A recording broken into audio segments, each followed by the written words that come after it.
રાજકોટના ધોરાજીમાં Sardar Patel marketing yard ખાતે ખેડૂતો મગફળી વેચવા પહોંચ્યા। સરદાર પટેલ માર્કેટિંગ યાર્ડ ખાતે નાફેડ દ્વારા ટેકાના ભાવે મગફળીની ખરીદી થઈ રહી છે।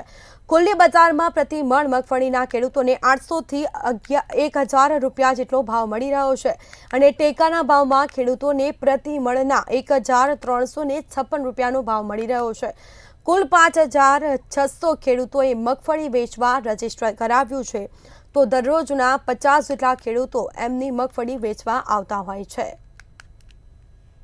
આ યાર્ડમાં મગફળી લઈને આવું છું અને બહુ સારું છે, ભાવ તારણ બધું સારામાં સારું છે।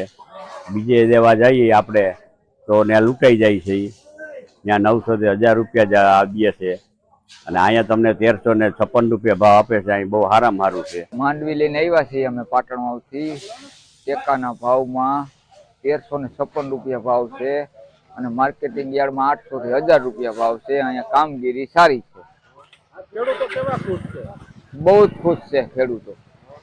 બરોબર, બજારમાં વેચો છો કે ટેકાના ભાવે? ટેકાના ભાવે વેચીએ છીએ। 1356 રૂપિયા ભાવ છે।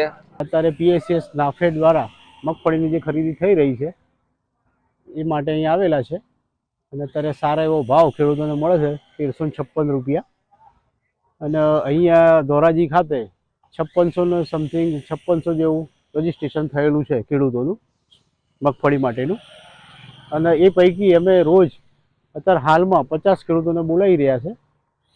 પછી જેમ જેમ અહીંનો નિકાલ થાય, મગફળીનો જેમ નિકાલ થાય, ગાડીઓનો ટ્રાન્સપોર્ટેશનને થોડું સગવડ થાય એમ પછી ખેડૂતો અમે વધારવાના છે।